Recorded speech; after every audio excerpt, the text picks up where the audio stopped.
안녕하세요. 로긴베이징 만든 유태호입니다. 이게 감독이란 말이 이렇게 쉽게 안 나와요 아직. 조금 부끄러우신가요? 부끄럽진 않지만 좀 쑥스러워요. 쑥스럽죠. 네, 죄송합니다. 제가 언어 선택을 잘못해가지고. 아니에요. 네, 여기 정말 팬분들도 많으실 것 같고 지금 보니까 1회부터 워낙 무대 인사랑 DB 많이 하셨기 때문에 네. 이미 엔터 관람을 하신 분들도 많지 않을까 싶어요. 어제부터 계속 낯익으신 관객이 좀 따라와 있으신 주시고 거. 너무 힘이 되고 막 너무 마음이 든든해요. 네. 왜냐면 낮에도 어떤 극장들의 좀 관객분들이 이렇게 많지가 않아서 그래도 이렇게 꽉꽉 채워주는 느낌이 있어서 많이 힘이 됐어요. 감사합니다. 혹시 엔터 관람 하시는 분 두 분? 상당히 많으시고. 저 영화 기자로서 지금 너무 감동스러운 순간인데요. 이런 관객 상황을 만들어주신 감독님께 다시 한번 감사드립니다. 아니에요. 뭐 너무 고맙게도 제가 느꼈던 거를 같이 느껴주셔서 그렇게 된 거지. 제가 너무나 영화 만드는 저 개인적인 얘기를 많이 해서 객관성을 완전히 잃어서 네, 고맙습니다. 네. 우선 많이 알고 계실 것 같지만 감독님 지금 이제 약간 다리가 불편하시잖아요. 네. 혹시 조금 설명을 해주시면은. 네. 제가 마지막 작품이 이제 패스트라이스라는 영화를 찍고 끝났는데 그 끝나는 날 이후에 제가 첫 일요일에 남산에 올라가서 운동을 하다가 내려와서 운동이 다 끝났는데 그냥 걷다가 보도를 잘못 밟아서 그냥 넘어간 거예요. 그래서 이제 또각 소리 나더라고요. 그래서 너무 웃으면서 얘기하시네요. 이게 좀 세디스틱한 그런 부분이 있어서 그래서 또각 소리가 났는데 그런데 통증이 이렇게 심하진 않더라고요. 그래서 집까지 뛰어갈까 이런 생각까지 했었어요. 그 순간. 네, 제가 하고 싶은 얘기가 여기서 다 나오고 있기 때문에 그럼 간단하게 제가 몇 가지만 질문 드리고 바로 지금 단톡방에 이미 굉장히 많은 질문들이 조금씩 들어오고 있는데 하나씩 소개를 드리도록 하겠습니다. 전 이번 영화를 보면서 영화 속에 영어, 독어, 한국어 세 개의 국어가 나오잖아요. 네. 근데 네 번째 언어가 있다고 느꼈어요. 네? 그게 영화라는 왜냐면 어떻게 보면은 이제 조금 즉흥적으로 만들게 된 영화이긴 하지만 영화라는 걸 늘 생각해온 사람이 네. 이제 영화라는 걸 해석해서 만든 작품 같기도 하고 동시에 이제 영화라는 언어로 쓴 유태호라는 사람을 보고 있는 듯한 느낌도 들어서 그게 하나의 언어처럼 다가오기도 했거든요. 네. 또 촬영 자체는 굉장히 정말 이러다가 죽을지도 모른다는 생각으로 기록으로 시작한 것이지만 이게 만들고 완성할 때는 유태호라는 사람이 생각하는 배우로서 아티스트로서 생각하는 영화라는 것은 이런 것을 갖추어야 한다라든지 이런 기본적인 어떤 의사소통의 그 격식 같은 것들도 있어야 한다는 해석이 담겨 있는 게 이번 영화라는 생각도 들었거든요. 그래서 영화라는 것에 대해서 어떻게 생각하고 이번 작품을 좀 임하셨는지가 궁금했어요. 네, 사실 제가 제 일상을 기록하면서 누구한테 나중에 이거 보여줄 건지 아니면 제가 감히 보여줄 수 있는지 진짜 이게 뭐 고립되는 상태에서 이런 거 할 수 있나라는 생각하면 안 하게 되거든요. 그런데 내일 모레 신비로운 모르고 있는 바이러스 걸리고 내일 모레 죽을 수도 있다라는 생각을 혼자서 이렇게 갇혀있고 이상한 상상으로 빠지게 되면 진짜 몸이 움직이게 되거든요. 그래서 적어도 누가 이거 편집하거나 내가 만약에 살아남고 나중에 이거를 다 완성시켜서 미래의 나한테 이 영화를 보여줬을 때 적어도 재밌게 그리고 뭔가 부끄럽지 않게 만들려고 했는데 솔직히 제가 일상을 한번 이렇게 경험하고 나서 다음날에 돌아가서 그거를 재현하는 상황이거든요. 그러니까 부드럽게 넘어가는 바퀴호의 형식을 짜서 제가 계산해서 만들어 놓은 거지 사실은 구도를 아주 섬세하게 미세하게 모든 컷하고 많이 상상을 하면서 만든 거예요. 그런데 시나리오가 없어서 그냥 감으로 그런 거지 그냥 즉흥적으로 물론 어디에서 막 지나가면서 내가 여기 어제 지나왔는데 이것도 찍을까 하면서 카메라를 세워놓고 다시 돌아가서 이제 찍고 그리고 이제 감으로 계속 이렇게 편집점 이렇게 아이라인 이렇게 뭐 조명 뭐 이런 거를 다 생각하면서 예, 찍어온 거죠. 그러니까 영화를 엄청 많이 생각하고 제가 좋아하는 뭐 아티스트들, 영화들, 음악들 제가 느끼는 것들을 다 제 주관적인 시각으로 보여주면서 여기다가 넣으려고 했었던 거죠. 네. 전 영화적이라고 느꼈던 여러 가지 부분 중에 하나가 결국 이게 죽음을 계속 생각하면서 만든 영상이기도 하잖아요. 네, 네. 그래서인지 뭐 처음엔 음식물이 궁중부양하는 게 어떤 가상의 존재가 존재하는 듯한 느낌을 주기도 네. 하지만 이게 공중과 땅을 연결시켜주는 느낌도 있었거든요. 네. 나중에 크리스 버든의 그 이제 툭툭 철근이 떨어지는 네. 그 빔 뭐죠? 빔드럼. 빔드랍 같은 네. 경우에도 좀 그 이미지가 이어져가는 느낌이어서 네. 좀 전체적으로 그 정도의 그 이미지가 좀 모아져 있다는 느낌? 네. 네, 그런 네. 의도는 있으셨을 거라는 생각이 들었어요. 특별히 빔드랍과 그 방울토마토 장면은 그러진 않았었지만 뭔가 무의식으로 많이 있었던 것 같긴 해요. 그런데 동시에 뭐 제가 돌 쌓는 것도 좋아하는 이유가 그냥 현대 미술인가 뭐 영화 속에서 있는 어떻게 얘기하지 문법이 성증성이 다 비슷한 거 없잖아 있거든요. 빛과 하늘은 항상 삶에 향한 아니면 죽음에 관한 거고 흙은 또 삶과 죽음에 관한 그런 콘트라스트들이 항상 있기 때문에 네 그래서 제 영화에서 뭐 본의 아니게 그런 요소들이 좀 많이 숨겨져 있었던 것 같아요. 개인적으로 저는 이제 이번 영화를 그 화상으로 인터뷰를 언론들이 하는데 네, 그때 감독님이 하셨던 얘기 중에서 이창동 감독님의 시나 이런 네. 작품들을 봤을 때 단순히 흙과 그 꽃을 찍는 것도 네. 그냥 흙과 꽃이 아니라 거기에 또 네. 생명과 여러 가지 죽음의 의미들이 담겨 있다는 얘기를 하셔가지고 네, 또 그런 것들이 연결되면서 보게 되더라고요. 네, 네 맞아요. 그래서 저도 그첫 컷도 이제 보는 사람 입장에서 그 공간에 관한 소개를 어떻게 해야 되나라는 고민을 많이 했어요. 그것도 만약에 5분 단편이면 이 5분 단편 안에 공간을 어떻게 소개할 수 있나. 그러니까 그런 쪼개서 이렇게 한 섹션 한 섹션을 생각해가면서 요거를 또 삼막극처럼 그러니까 예, 삼막으로 이렇게 나눠가면서 5분을 소개한 것 같아요. 그래서 처음에는 딱 그 거리 뷰에 그냥 맨땅과 시멘트 깔려져 있는 그다음에 서서히 이제 뭐 정문에 가서 또 하늘을 올라보는데 그 안에서 갇혀 있는 살짝 감옥 같은 창문의 구조 그리고 침대 안에서 누워 있을 때도 침대 넘어 커튼을 치고 여는 그 벽이 또 그 쇠 창이었었잖아요. 이렇게 네 그러니까 네. 정말 쇠창에서 뒤에 있는 네, 개수가 네. 된 듯한 느낌. 네 맞아요. 네 그래서 정말 제 색감적 제가 그렇게 그 호텔을 그렇게 해석해서 그러는 건지 갇혀 있었던 느낌이 되게 심했었던 거예요 그때.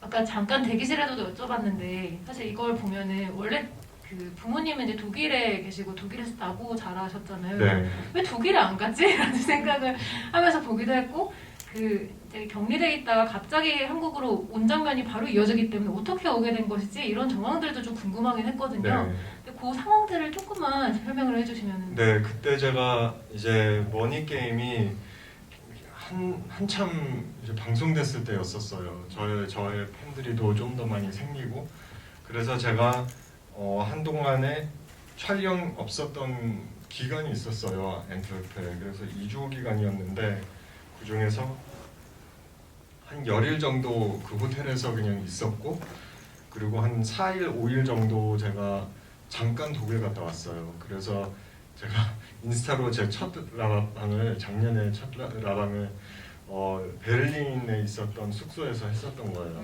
그래서 베를린에서 좀 있다가 쾰른에 좀 있다가 다시 기차 타고 안트워프로 돌아와는 그 다음 날에 갑자기 나라에서 모든 게 록다운이 된 거예요. 그리고 프로덕션이 다 사람들이 다 흩어지고 뭐 영국으로 넘어갔는데 국경도 못 넘어가게 하더라고요. 저는 그냥 주말 기다리고 월요일날 되면 괜찮아지겠지 하는데 월요일날 또 안 좋아. 계속 막아버리고 그래서 뭐 비행기표 사야 되는데 다 취소되고 그러다가 이제 그렇게 돼버린 거죠.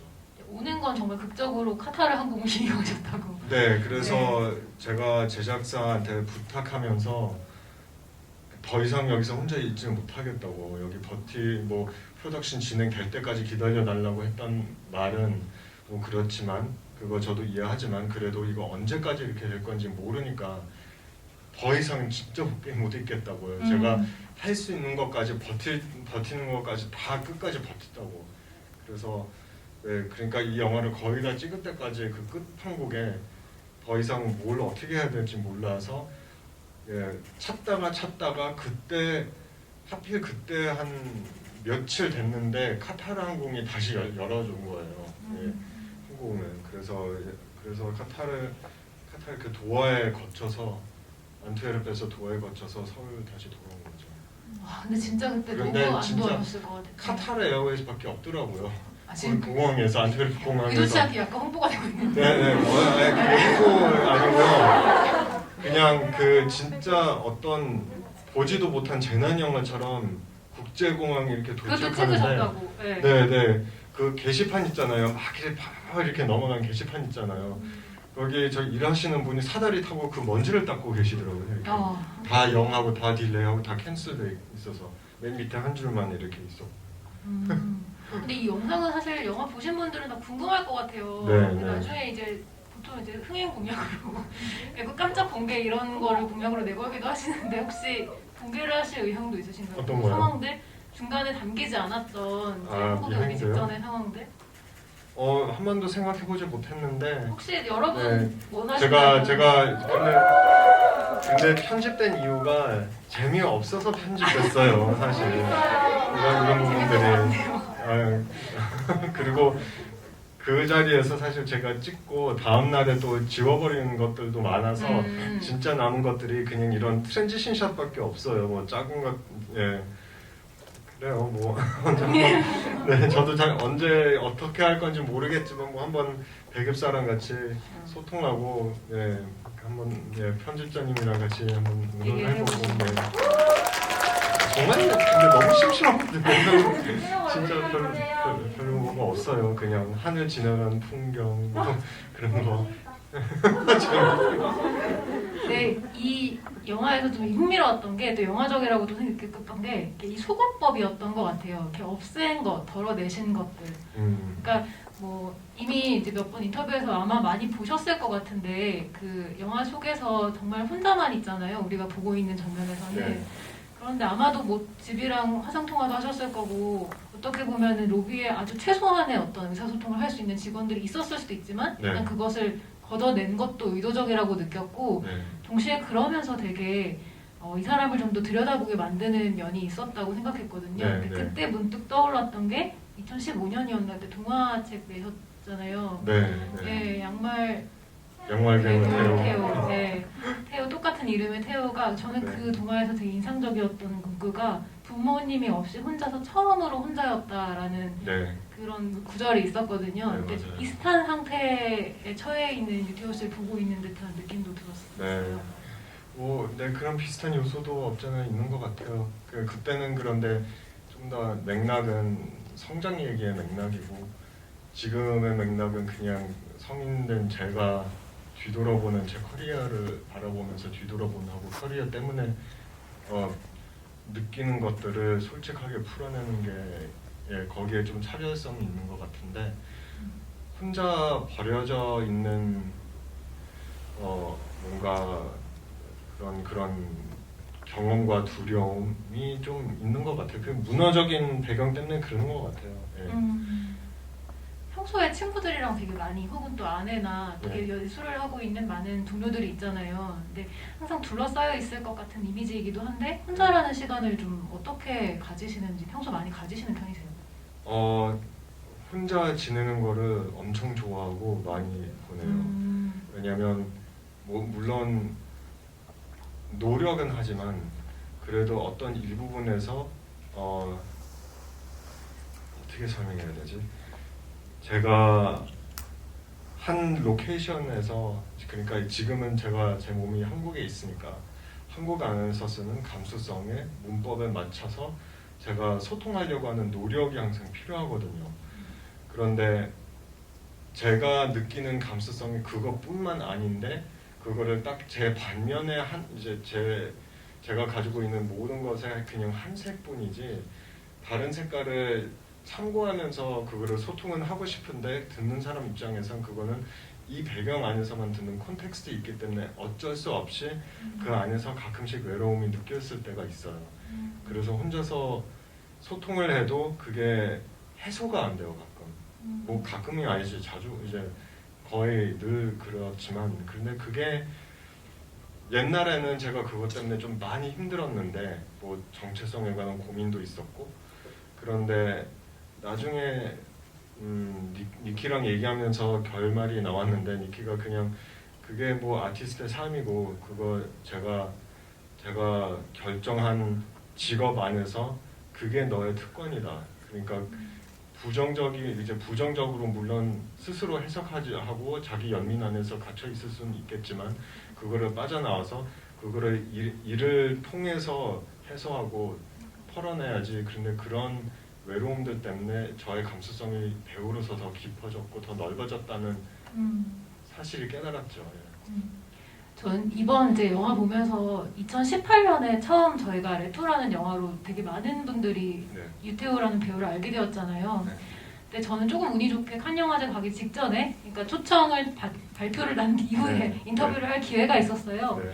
그때 굉장히 좀 1시간 반 정도 이야기를 나눴었는데 거기에서 인상적이었던 여러 구문들이 있었지만 그 중에 처음 원래 농구를 하셨었잖아요. 어렸을 때. 네, 어렸을 때 농구하시고 한인 최초의 그 농구 NBA 스타를 꿈꾸셨다는 얘기도 그때 당시엔 그랬었죠. 네, 하셨는데 그 취미로 보던 영화를 좀 진지하게 보게 된 계기 중에 하나가 미국 가서 리 스트라스버그의 그 연기 수업을 들을 때 연기 선생님이 이상한 것을 나에게 했다. 그래서 그때 무대에서 펑펑 울었다는 얘기를 하셨던 게 기억이 났어요. 네네네. 그때 했던 게 이제 추억 속에 있는 자신, 그러니까 과거의 자신을 끄집어내서 이렇게 스스로 그걸 다시 한번 마주하게 하는 그런 경험이었다고. 네, 이제 그게 네. 결과적으로는 그런 식으로 됐는데 기술적으로는 그냥 센스 메모리라고 센스 메모리 기술이라는 게 어떤 과거의 한 물품인가 한 공간 안에서 그 과거에 있었던 감정들을 따라잡지 말고 그 과거에 있었던 눈으로 그 방을 상상력으로 보고 그리고 피부로 그러니까 오감을 다 쓰는 거예요. 그러니까 피부로 그 온도와 그 공기를 느끼고 소리로 그때 있었던 그 방의 소리를 현상시키고 그 입에 있는 맛 그렇게 해서 센스 메모리 그러니까 진짜 센세이션의 메모리를 계속 다시 이제 생각해 보는 거예요. 그래서 그 공간에서 이제 뭔가 대사를 주거나 뭔가 하고 싶은 말인가 너무 개인적인 말이면 반에서 이제 개인적인 말 하면 그거 금지거든요. 그래서 그냥 소리를 외치래요. 노래 부르거나. 그런데 딱 이렇게 하다가 그게 2주차였어요. 제가 그 학교에 다녔을 때. 연기를 시작한 지 2주차. 네, 2주차. 생전 처음으로 네, 연기한 생전 지. 처음으로. 그런데 네. 하고 있는데 제가 그때 느꼈었던 모든 감정과 죄책감과 받았던 사랑들, 원했던 사랑들, 결핍들 한꺼번에 다 들리고 느끼고 막 이렇게 갑자기 뭔가 뚜껑이 빡 열리는 그런 느낌이어서 이제 완전히 이제 펑 울었죠. 그때 모든 게 막 이렇게 나와서 막 그 혼란 속에서 근데 이거 맞나 싶어서 계속 반 친구들한테 이렇게 반 친구들 눈치를 봐가면서 그들은 이제 자기 거를 막 하고 있는데 나도 그 중간에서 하고 있는데 이제 너무나 막 뭐라고 해야 되지? 너무나 미쳐가고 있으니까 무대에서 혼자서 계속 눈치 보다가 선생님 저를 이렇게 지켜보고 있더라고요. 그래서 이렇게 탁 일어나서 계속 이렇게 다른 반 친구들한테 가서 이렇게 뭐 한마디 하고 넌 이렇게 해야 된다 이렇게 하고 해서 딱 어깨에다가 손을 이렇게 얹혀서 good job 이러는 거예요. good job, this is right 하면서 그래서 let it all out 막 이렇게 막 잘 보라고 공간 보여요. 왜냐면 선생님이 그 당시에 70살 넘으셨던 러시아 출신인 발레리나였어요. 그런데 나중에 연기자 되셨고 알파치노까지 이제 저기 선생님이었어요. 이 선생님 알파치노 선생님이었었고 하비 카텔도 그 밑에서 배우고 계셨던 선생님이에요. 그런데 막 이렇게 진짜 우아하게 막 하라고 이거 하라고 그래서 이 말을 해보라고 저거 해보라고 해서 저를 한 10분 붙잡고 이제 다른 반 친구들한테 또 이렇게 넘어가서 한 사람 이제 그만하라고 이렇게 해서 와서 뭐 이렇게 얘기하고 나중에 이제 절 보고 이제 이렇게 come over here 하면서 여기 앉아서 얘기하는 거예요. 연기를 한번 해봤냐고. 아니라고. 약간 천재적 연기 천재. 네, 그건 아니고 이제 제 해석은 이거였어요. 저는 운동선수 출신이다가 보니까 감독이 완복 뛰어 하면 그 완복 뛰는 거예요. 그러니까 몸을 아낌없이 던져버리는 습관이 돼 있었던 거죠.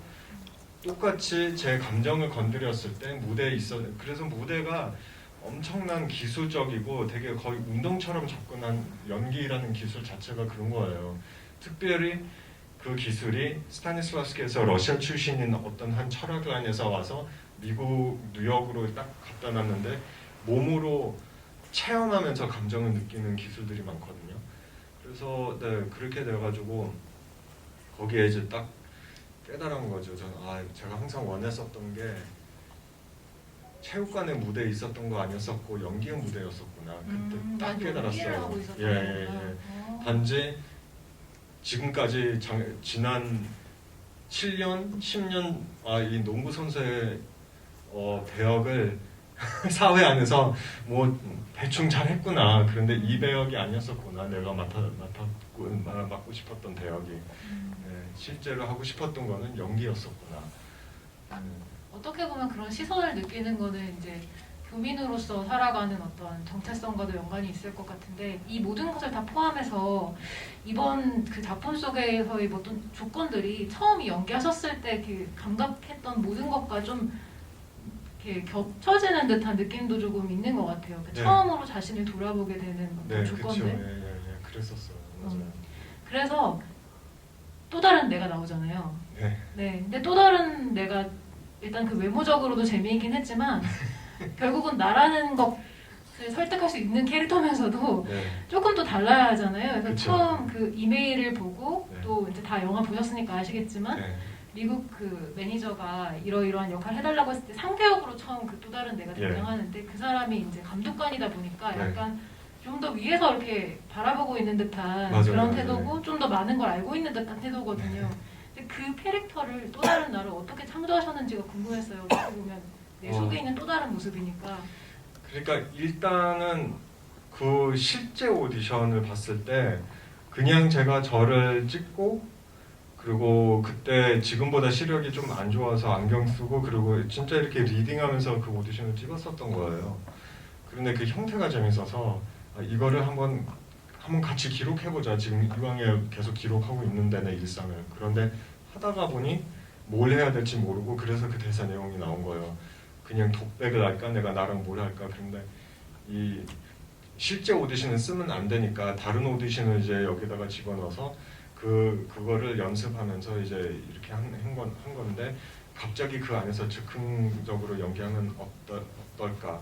그리고 즉흥적으로 한다면 내가 나를 어떻게 비난하고 어떻게 바라보면 재밌는 얘기들이 나올까? 약간 셀프 디스가 되는 네, 부분이 있는 셀프 건데. 디스 같은 네. 그런 비평가한테 저기 화살을 좀 피하는 이제 셀프 디스를 먼저 하면 이거 못하지 뭐 이런 느낌으로 한 거예요. 예.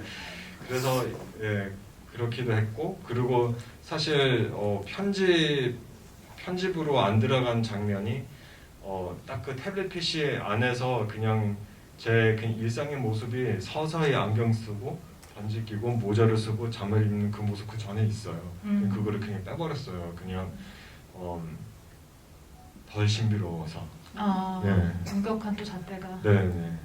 요거 제가 궁금한 거 하나만 더 여쭤보고 네. 연결된 질문을 이제 채팅창에 있는 것들을 읽어드릴 텐데요. 그 대부분이 현실에 내가 좀 중심이 되고 그다음 또 다른 그 모자를 쓴 태호가 네. 약간 가상의 인물처럼 그림자나 이렇게 반영처럼 등장을 하는데 네. 만두 만들어주는 장면에서는 그가 주인공처럼 느껴져서 현실의 태호가 잠자고 있고 네. 그 장면들은 왜 그렇게 구성되었는지가 궁금했어요. 그 인트로도 직접 하기도 하고. 네, 네. 네. 제가 단계별로 일단은 화면에서 튀어나오는 그 신 같은 존재.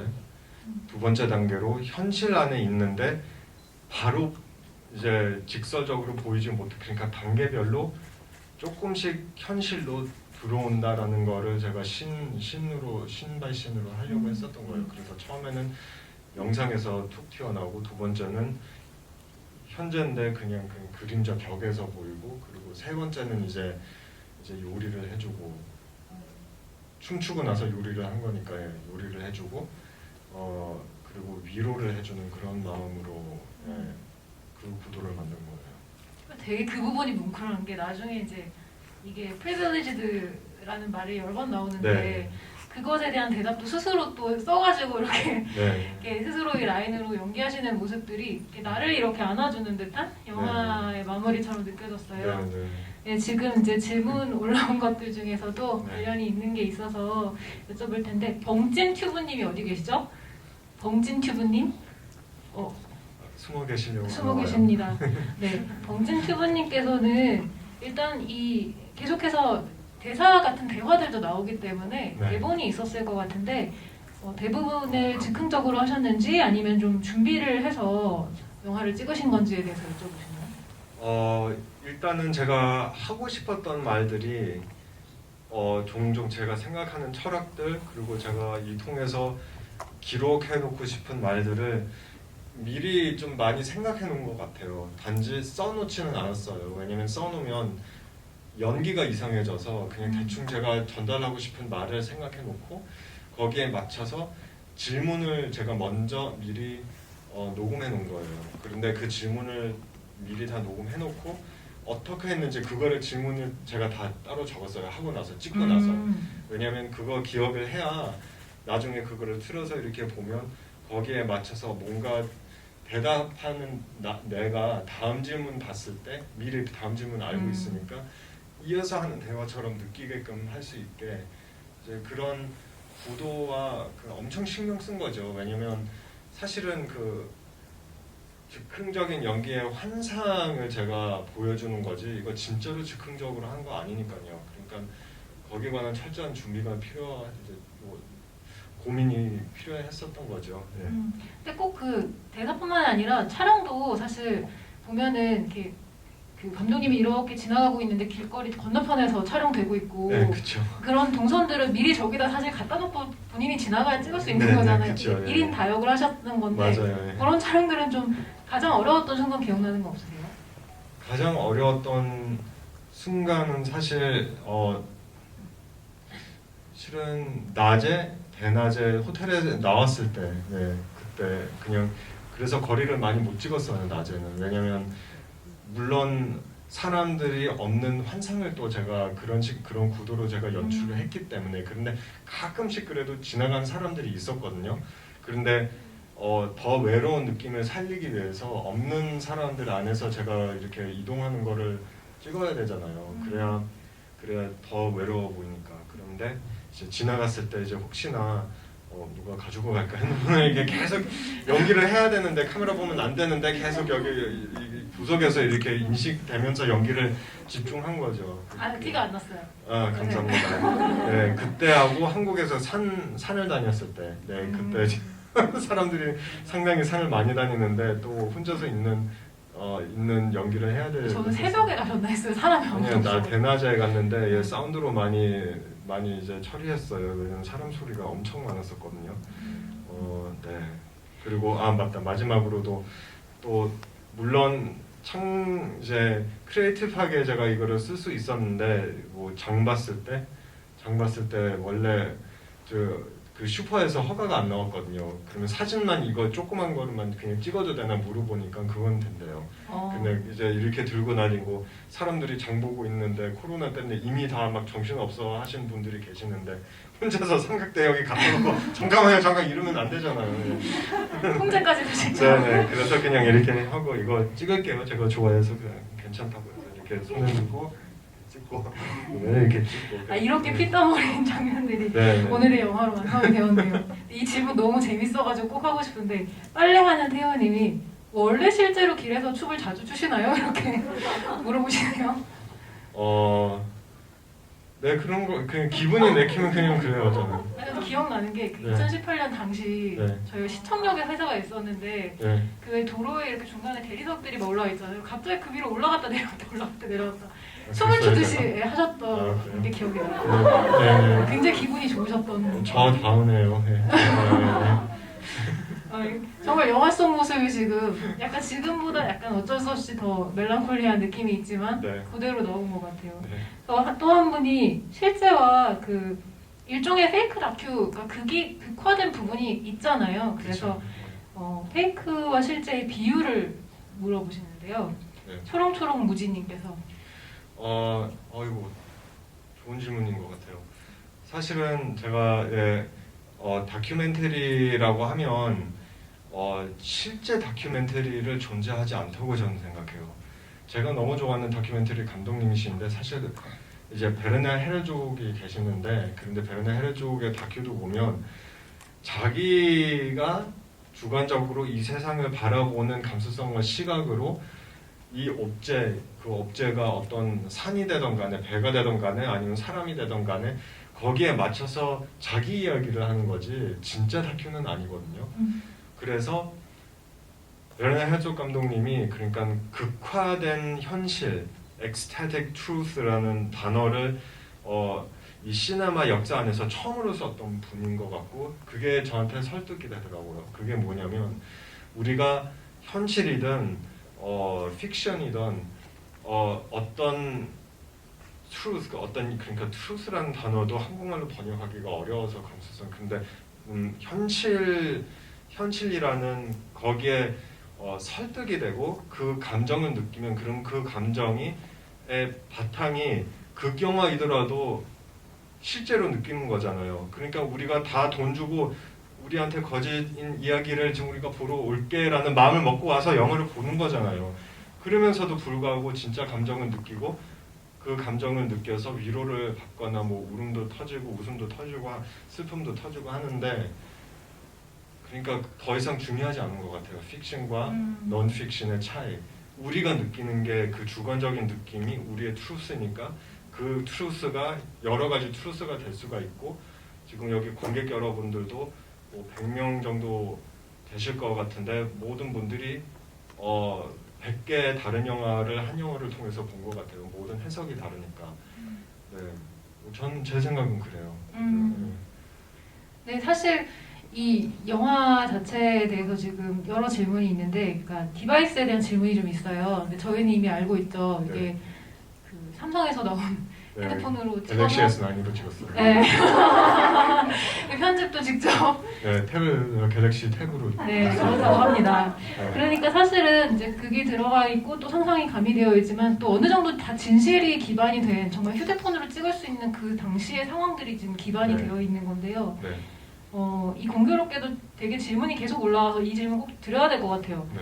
여러분이 물어보셨는데 음식이 참 많이 나오잖아요. 음식이요. 네. 네. 특히나 그 음식이 이 DNA 중에 꼭 한 15% 정도 차지할 것 같이 네. 네, 굉장히 중요하게 등장하는데 네. 직접 요리하신 것 질문도 있지만 처갓집에서 가장 맛있게 먹은 게 뭔지가 지금 여러 번 질문이 올라오고 있어요. 그래요? 네. 저기 장모님 진짜 김밥을 진짜 맛있게 만들어요. 그래서 김밥 먹고 싶어서 그렇게 준비해 주셨고 그리고 갈비찜도 너무 맛있게 만들어요. 네. 그래서 만두가 끝이던데 그때 그 다마도 천안분이 네. 오뎅에 만두가 있네라고 하니까 네, 네. 태호 스페셜이라고 네네네. 만두를 정말 좋아하시는 거구나. 네네. 그러긴 해요. 이제 왜냐면 전에 제가 겪었던 거를 대충 가족들한테 설명하면서 찍기 시작했거든요. 그러니까 즉흥적으로 그거를 던졌는데 처남이 그런데 이제 좋더라고요. 그래서 이게 편집할 때 같이 넣었죠. 이 만두 장면은 이제 그 벨기에에 있을 때도 나오는데 거기서 중경상님의 파인애플 먹는 씬을 네.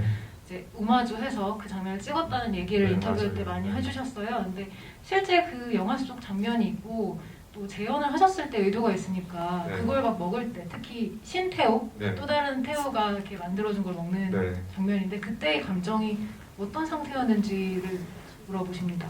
일단은 너무 오랫동안 조리지 않는 요리를 못 먹어서 이거를 아끼자 촬영하기 위해서 이거를 미리 먹지 말고 진짜 그때 촬영하면서 진짜 먹자 하면서 그런 마음으로 먹었던 것 같아요. 그런데 사실 제가 사실 조금 싱거웠었거든요. 만두가 제가 먹기에는 네, 조금 싱거웠는데 잘 됐네. 어차피 중경 살림에 저의 영감을 같이 이 영상에다가 넣으려고 했는데 많은 소스를 뿌리면서 또 먹어야지 뭐 생각을 한 거예요. 근데 그 구간을 한 번 더 여쭤보면은 이제 마트 가셨을 때 네. 뭐 여러 장면이 나오는데 네. 태우 하는 제품 태우라고 잔뜩 있는 그 제품 제품 대체 무슨 제품이냐고 물어보시는데요. CG 아니에요. 저도 그때 처음 보고 좀 뒤통수 맞은 줄 알았어요. 이게 뭐지 하면서 유명인이의 네, 그래서 이 제품. 네 맞아요. 그래서 그 느낌을 또 이제 자막을 깔면서 재밌게 살리려고 했는데 그때 당시에 그 리액션을 그런데 좀 조사해 보니까 그냥 어디 중동 어디 나라인가 뭐 터키인가 아니면 동남아시아인지 터키인지 지금 조금 헷갈리고 있어요. 저는 죄송합니다. 그런데 거기에서 나오는 제품이에요. 그냥 비누하고 뭐 비누. 샴푸하고 뭐 그런 예. 혹시 샤워하셨죠?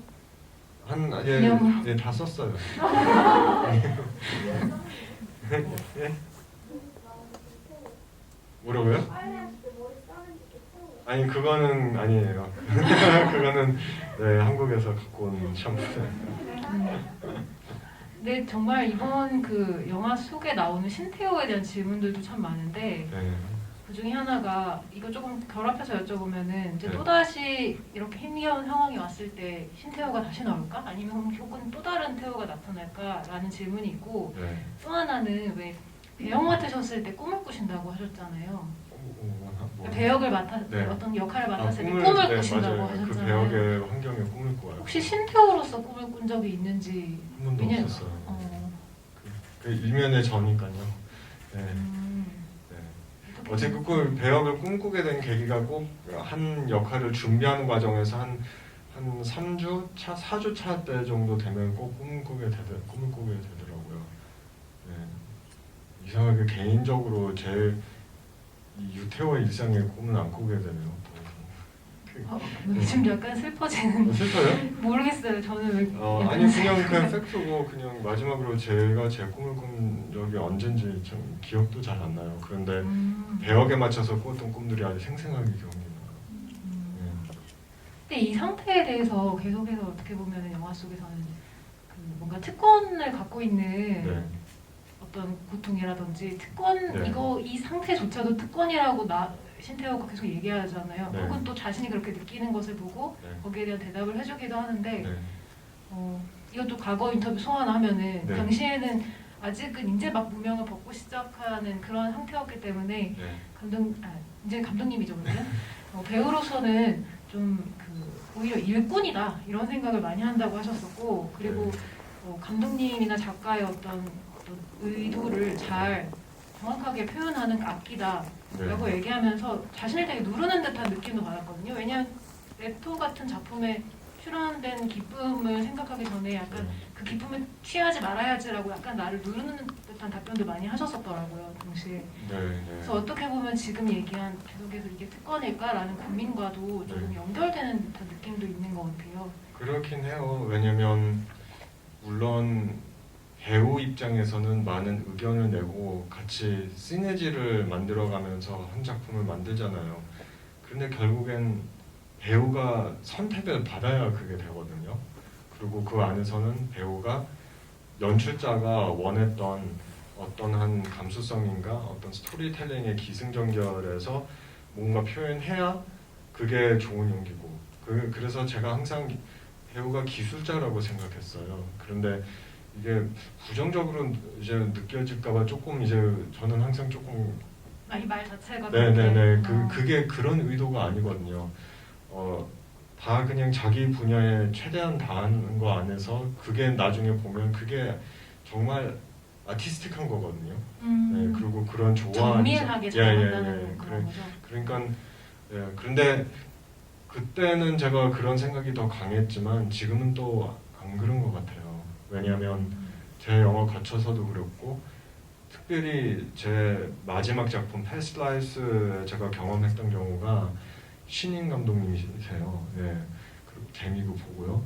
그런데 제가 감독님의 의견을 기댔던 것보다는 감독님이 저한테 더 많이 기댄 것 같아요. 그러니까 제가 했던 해석을 한번 카메라에 담겨놓고 이것도 좋고 그거를 보고 나서 이제 연출을 처음에 한번 보여줘봐. 그래 한번 보여주고 그 조각에다가 뭘 더해서 더 붙여야 되는지 더 깎아내야 되는지 그 이후에 이제 그 비전이 생기시더라고요.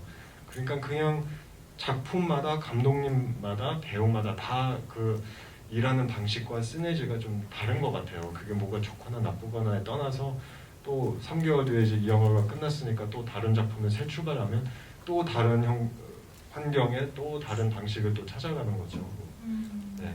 근데 실제로 이제 여러 번 본인을 촬영하신 경험도 있으실 수 있고 그냥 우리가 일상적으로 요즘 촬영 많이 하잖아요. 그리고 또 예능이나 이런 데 나오는 모습을 보기도 하지만 그런 모든 것을 다 이렇게 떠나서 스스로 완전 한 작품으로 매듭 지어 놓은 어떤 스스로의 모습을 만든 거잖아요. 그러니까 감독으로서. 근데 그 경험이 결국 연기를 하는데도 조금 이렇게 영향을 주거나 약간 또 다른 제3의 눈 같은 걸 좀 장착시켜준 면이 있을지 궁금했어요. 현장에서 여러분들이랑 소통할 때, 그러니까 조명인가 카메라인가 연출이랑 소통할 때 뭘 원하시는지 그리고 뭘 하고 계시는지 좀 캐치가 빨리 되는 것 같아요. 그 이후로 또 좀 그래서 이 경험이 기술적인 면에서 봤을 때 연기에 좀 많은 도움이 된 것 같아요.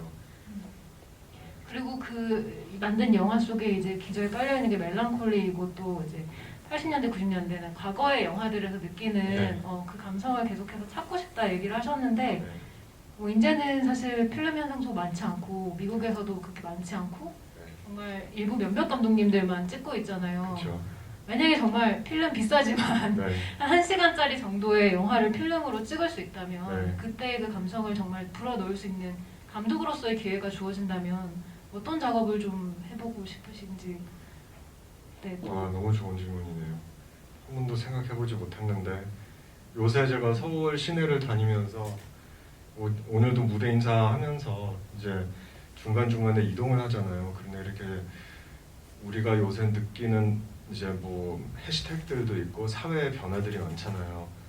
거기에 맞춰서 뭔가 아이디어들이 있는데 그런데 이것도 미래 우리의 모습들이 그러니까 한 15년, 20년, 30년 뒤에 만약에 지금의 변화의 상태에 대해서 재밌는 이야기가 나온다면 그거를 엄청나게 노스탈자 가지고 바라볼 것 같아요.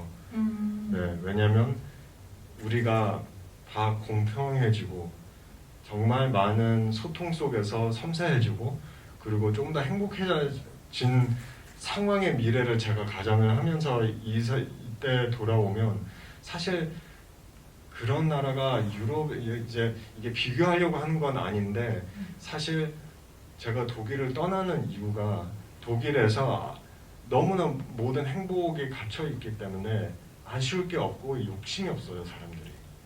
그래서 복지가 제가 다 잘 되어 있고 복지가 잘 돼 있고 여러 가지 여러모로 공평하고 뭐 이러니까 그러니까 뭔가 우리가 아직도 변화를 일으킬 수 있다라는 요소들이 있는 게 너무나 사실 좋지만 물론 그 바탕이 좀 부정적인 경험들이 많아서 그 바탕이지만 그런데 그 희망을 보면서 그 길을 보면 그 빛을 보면서 계속 새로운 거를 만들어 해나가려고 하는 그 열정과 그게 대단하다고 생각해요. 내가 멋있다고 생각해요. 근데 그거를 지금 현재를 그런 식으로 그거를 필름에다가 담겨놓으면 나중에 봤을 때 그 필름 요소 때문에 그 텍스처 때문에 다시 그 지금 우리 현재 상황을 보게 되면 그때 그래도 우리가 많은 변화를 일으켰구나. 그러니까 지금 이렇게 살고 있구나라는 그런 시대가 될 것 같아요. 근데 이것도 그냥 제 생각이니까 안 그럴 수도 있지만 내용적으로 어떻게 담고 싶다라는 즉흥적인 지금 막 떠오르시는 거 없어요? 지금 즉흥적으로요? 네. 제가 지금 일단 이 질문은 영화를 너무 재밌게 본 어피치님께서 해주신 질문이었습니다. 아 그래요? 뭐 글쎄요, 제가 이제 제가 개인적으로 좋아하는 것부터 시작해야 되니까 뭔가 마리오네트 아세요? 혹시 마리오네트? 근데 제가 어렸을 때 인형 말씀하시는 거죠? 인형, 네, 동유럽 나무. 마리오네트를 많이 보고 자랐어요. 그런데 유럽에서는 사회 이슈를 되게 많이 마리오네트 통해서 이제 독일 말로는 포펜이라고 네. 부르고 연극은 테아트인데 포펜 테아트를 많이 보고 다녔고 항상 저녁에 뭐 어떤 지어진 시간에 어린 애들 위한 그런 프로그램이 있었거든요.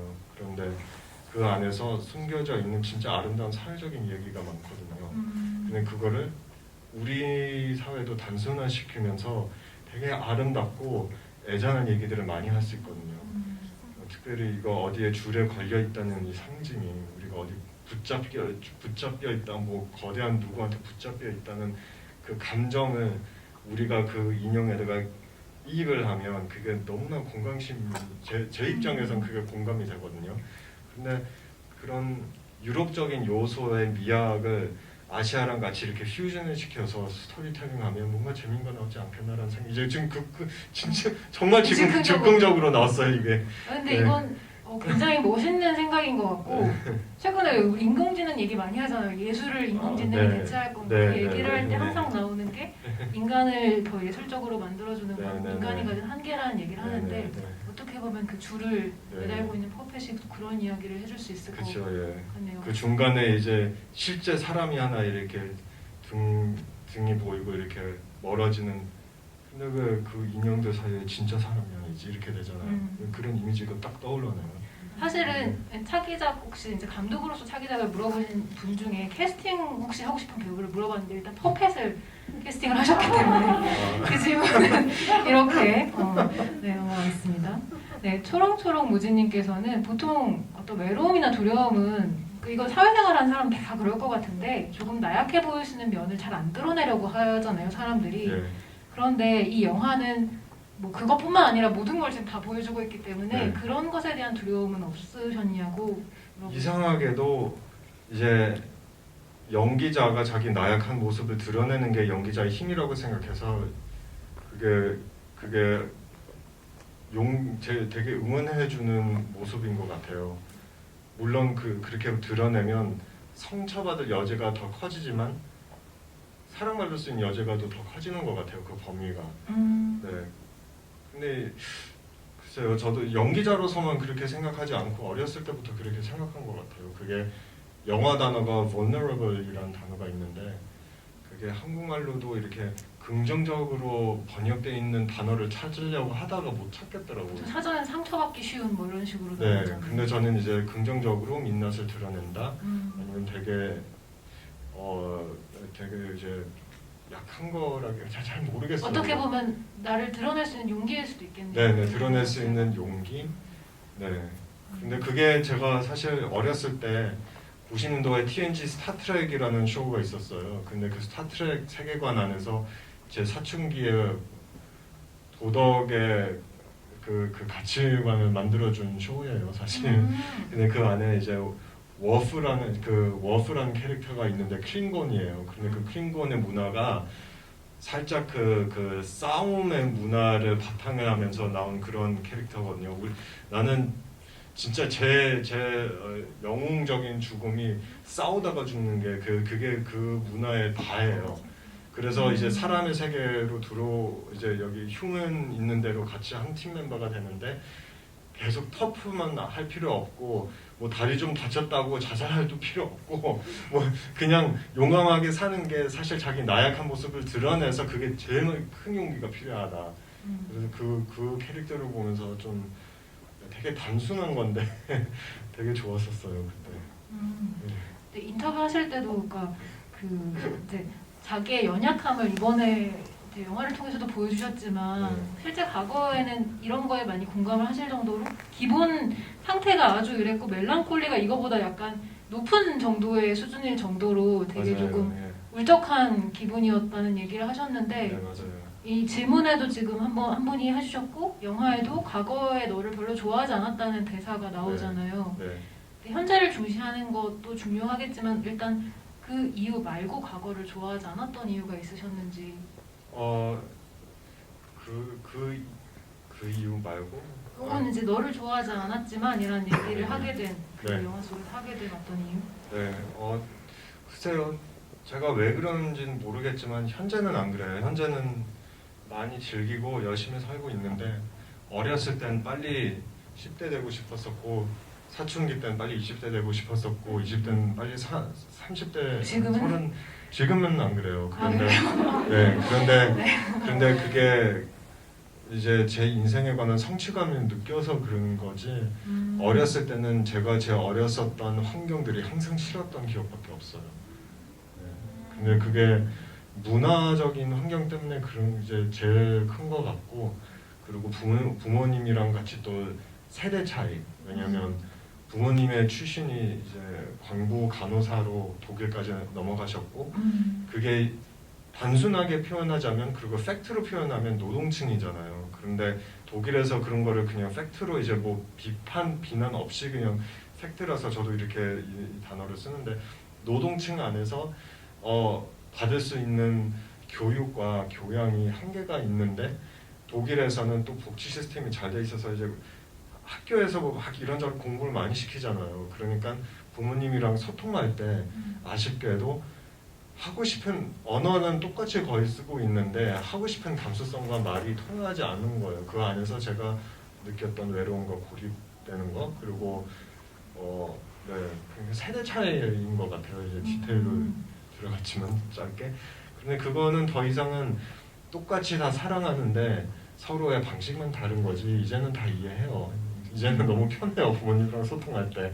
그리고 그때도 그럴 수밖에 없었구나라는 뭐 서로의 얘기를 하면서도 네, 하면서 되게 편해요. 그런데 그런 요소들.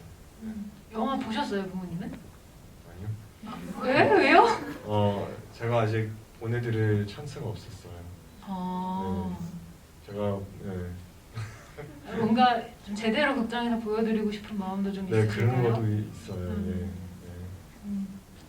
이번 그 영화 속에서도 나오는 여러 가지 재능 중에 또 하나가 음악이잖아요. 네. 흥얼거리기라도 지금 내가 또 기억이 안 나려고 하는데 조금만 이렇게 아닌가요? 아니에요. 너무 좋아서 지금 막 음원이 나오지 않냐 이런 이제 여러 질문들이 있으셔가지고 아이고, 제가 아이고. 한 번만 제발. Nothing seems alright. Love me, hold me tight. Save me out of this overwhelming life. 이렇게 짧게 할게요. 아이고. 근데 그 음색도 되게 유태오라는 사람답다라는 느낌이 든다는 게 참 신기했어요. 그 음악을 들으면서. 아, 그래요? 네, 리듬이나 이 모든 멜로디나 이런 느낌들이. 감사합니다. 너무 더워졌네요. 제가 그 작년 10월에 한동안 영파더스라는 그룹을 많이 듣고 있었는데 맨체스터 출신의 역사를 또 공부하게 되더라고요. 너무 궁금하니까 하필 왜 맨체스터에서 이런 좋은 그룹 사운드 브릿팝이 나오나. 그러다가 보니까 이제 살짝 그런 브릿팝적인 음악에 영감을 받아서 그 곡을 녹음하게 된 거죠. 이번 그 영화 중간에 나오는 아마 독일 밴드의 음악인 것 같은데 유앤미인가요? 네, 유엔미는 브레스 밴드예요. 근데 느낌, 춤출 음의 때? 느낌이 조금 비슷한 느낌도 좀 있어가지고 그래요? 음악은 문제 아니지만 네. 정서적으로 통한다는 느낌을 받았던 그럴 것 수도 같아요. 있겠죠. 네. 독일 밴드고 브레스 밴드라는 역사의 요소를 생각하면 뭔가 장례식장인가 전쟁으로 들어갔을 때 사람들한테 위로 주거나 용기를 불어넣는 음악들이었었으니까요. 마칭 밴드인가 브레스 밴드가 특별히 유럽에서. 그러니까 항상 죽음과 삶에 좀 이렇게 같이 이어있는 그런 멜랑콜리함이 있는 것 같고, 칠리 건잘레스도 그런 것 같아요. 칠리 건잘레스가 지금 파트너를 제 고향에서 살거든요, 칠리가. 헬렌? 네, 켈렌에서. 아, 네. 그래서 이것도 신기하네 이런 생각이 들더라고요. 그래서 하필 그 트랜지션 음악이 칠리 건잘레스 따따따따따 그 음악 있잖아요. 그 칠리 건잘레스 음악인데 혹시 모르시는 분들이 계신다면 칠리 건잘레스가 그 아이폰에 선전 그 음악 있잖아요. 따따따따따따따 그 음악 만든 분이에요. 네, 그러니까 너무 유명한 사람이에요. 사실 그 팝계 언더에서. 네. 그런데 그분이 이제 여러 가지 음악들 재밌게 뭐 너무 피아노 앨범, 솔로 피아노 앨범도 있고 막 어렸을 때 막 래핑도 했었고 뭐 아주 신기한 사람이에요. 그분도. 그런데 고맙게도 네토를 보셨다고 해서 카피라이트가 그냥 흔쾌하게 주겠다고 해서 이제 영화에 쓰게 된 거죠. 음악 얘기 하나만 더 하면 그 자작곡 가사 중에 이렇게 뒤에 나오잖아요, 자막으로. 네. 근데 이 주체할 수 없는 삶으로부터 날 구해줘 다음에 내 젊음은 사라져버린 것 같아. 네. 내 모든 꿈을 기록해줘 이런 네. 가사가 있는데 다 기억하시겠지만 이제 안에 이제 사진가 작가인 니키리님께서 네. 예전 이제 방송 출연했을 때 이 가장 매력이자 꼭 보존해야 할 것으로 소년미를 얘기했는데 이 젊음이 사라져버릴 것 같다고 직접 쓰셔가지고 이 가사에 대한 이유를 좀 듣고 싶었어요. 그러니까 디테일을 잘 보시네. 네, 오케이. vulnerable. 그러니까 제가 생각했던 모든 소통이 특별히 이런 영화나 음악이면 진짜 솔직한 소통을 해야 되니까 제가 느낀 거는 제 청춘이 이제는 서서히 없어진다는 느낌이 없잖아 있어요.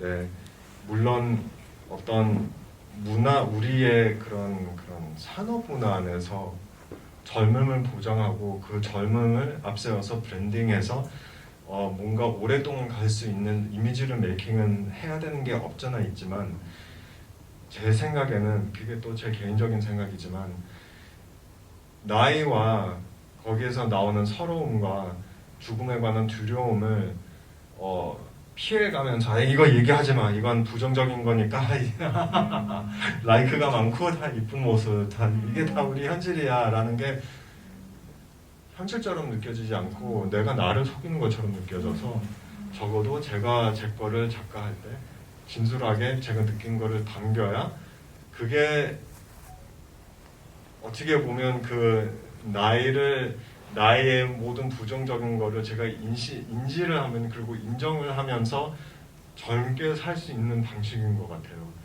그거를 부정하면서 사면 빨리 주름이 생기는 기분이에요. 부정 안 하고 살면 우리가 뭐 얼마나 오래 산다고 인생이 얼마나 허무한데 사실 제가 그렇게 생각하거든요. 그런데 그거를 인식하는 순간부터 그러니까 지금 이렇게 소중하지. 그러니까 지금 더 순수하게 살 수 있지.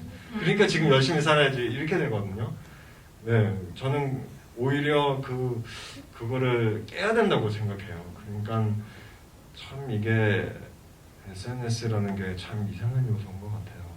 네, 신기해요, 저도. 네, 계속 저를 솔직하게 소통하려고 노력하면서도 어느 순간에 저도 라이크가 몇 개지? 이렇게 보게 되는데 근데 이거는 상관없어. 내가 나를 그냥 솔직하게 소통했으니까 제가 올린 거는 내가 좋아서 한 거니까 타인이 좋아할 것 같아서 올리는 건 아니고 네, 그게 중요한 것 같아요. 지금 이제 끝날 시간이 3분 정도 남아가지고 질문 딱 2개만 해야 될 것 같은데 이분이 이 질문 메밀이라는 분께서 해주신 질문이 이름이 지금 정말 초반에 나왔다가 지금 또 나왔던 것이기 때문에 제가 네. 정말 사소한 질문이긴 합니다. 네. 머리 손질을 끝낸 후에 우리가 세수하는 모습까지 본 게 처음이잖아요 지금. 네. 그러다 보니까 머리 손질한 다음에 세수를 한 게 습관인지 정말 사소한 질문이어서 마지막 마무리 직전에 머리 손질한 다음에 세수하는지 이렇게 뭐 내가 본인이 그때 왜 기억하시나요? 그랬지? 네. 왜 그랬었지 그때? 제가 제 기억에는 찍다가 뭔가 마음에 안 들어서 돌아가서 다시 찍어야 된다라는 한 순간이었었던 것 같아요. 그런데 머리 제가 샤워하면서 머리를 감고 샤워하면서 얼굴 비누질 할 때가 있는데 그래도 샤워할 때 까먹을 때가 있거든요. 그냥 얼굴 비누질만 안 했고 몸하고 머리하고 다 했는데 얼굴만 했는데 그래서 그게 찝찝할 때가 있어요. 그랬었던 것 같아요. 그래서 하고 나서 또 이렇게 했고 그리고 그거를 또 다시 찍었던 기억도 있고 그럴 때가 있어요. 귀엽다. 뭐 여기 계신 분들 다 너무 아쉬우겠지만 오늘이 일요일 밤이잖아요. 그래서 이만 마무리를 해야 될 이제 상태인데 네 저도 아쉽습니다. 근데 이 극 중에서도 보면은 정말 결정적인 순간마다 나타나는 신태호가 네. 중요한 답변이 꼭 필요로 하는 순간에 싹 사라지잖아요. 두 네. 번이나. 네. 그런데 이 마지막에 우리 모두 괜찮아질지 물었을 때 답 없이 사라지는 그 장면, 거울 속에 있는 장면이 나오는데 네. 신태호를 대신해 사실 신태호이기도 하니까 네. 신태호를 대신해서 네. 지금 아직도 코로나가 끝나지 않은 이 시점에서 네. 어떤 우리 모두 좀 힘날 수 있는 한마디 네. 이렇게 또 직접 만날 기회가 많지 않으니까 듣고 네. 싶다고 청해 주셨네요.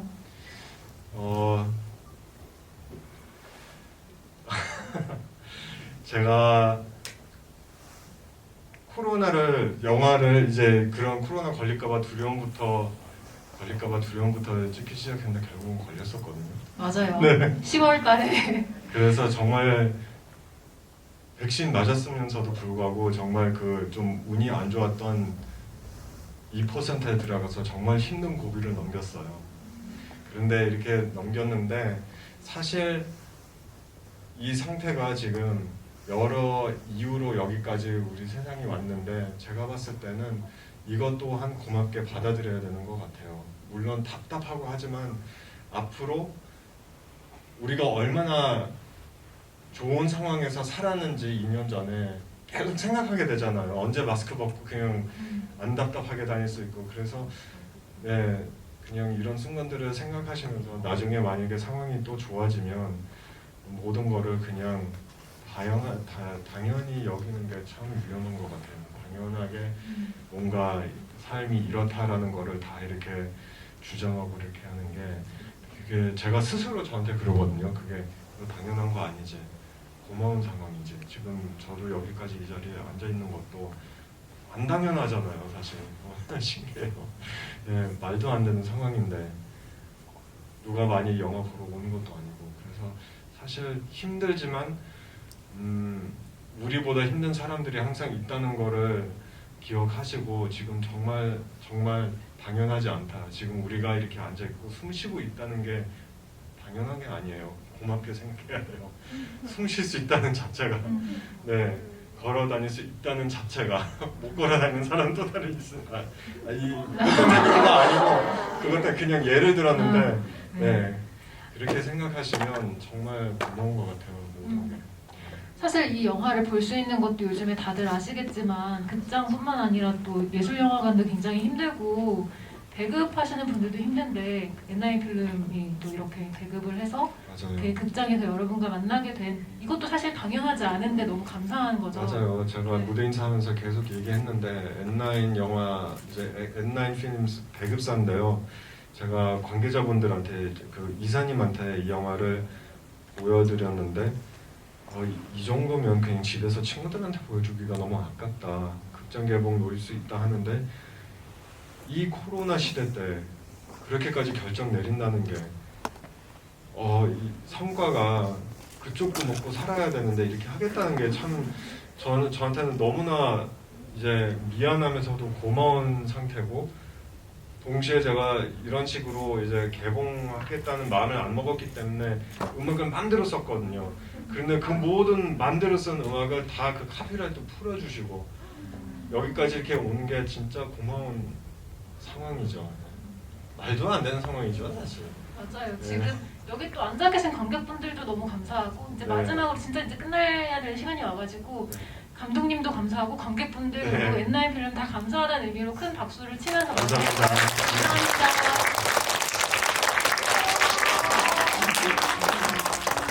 감사합니다. 네네 감사합니다. 고맙습니다. 오늘 무사히 잘 우리 모두 다 끝까지 버티고 다시 만났으면 좋겠습니다. 네. 수고 많으셨어요. 정말